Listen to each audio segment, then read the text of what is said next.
Bem, Oi, oi, oi. Oi, oi. Bem, esse vídeo, mãe, é pra você.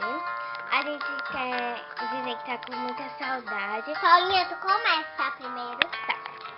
Bem, quer dizer que a gente, todo mundo aqui em casa, eu, Clarinha e papai, estamos com muita saudade de você. Estamos com muita saudade mesmo. A gente tá doida pra que chegue sábado pra você chegar, né? Depois da manhã, uou. Bem, ok. Mãe, eu tô morrendo de saudade mesmo. Eu te amo muito. Eu e Clarinha estamos aqui, né? Eu não sei dizer nenhuma mensagem.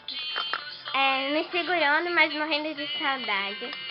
Quero falar que hoje a gente também eu, na verdade, tive 3 provas. Hoje eu fui pra ginástica! Hoje eu tive 3 provas. E hoje eu fui pra ginástica. Tá bom, Clarinha. Hoje eu tive 3 provas, uma de música, uma de religião e uma de matemática. Ok. Que? Faz. Ok. Agora a mensagem de Clarinha. É só dizer o que você quer dizer pra ela agora, Clarinha. Não sei. Diz que tu ama ela, não? Não sei. Vai, fala. Não sei. Tem certeza que você não ama a mamãe? Eu adoro, mamãe. Então, diz a ela isso. Eu te adoro. Diz que tu ama ela, tá com saudade, diz o que tu quiser. Quero tu. Ok, mami.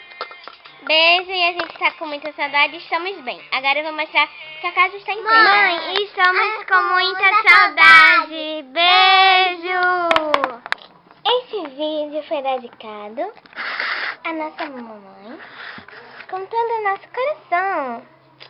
Beijo, mãe. Espero que aí em São Paulo esteja bom. Volta logo.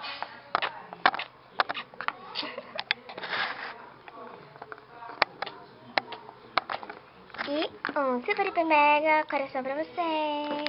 Beijo.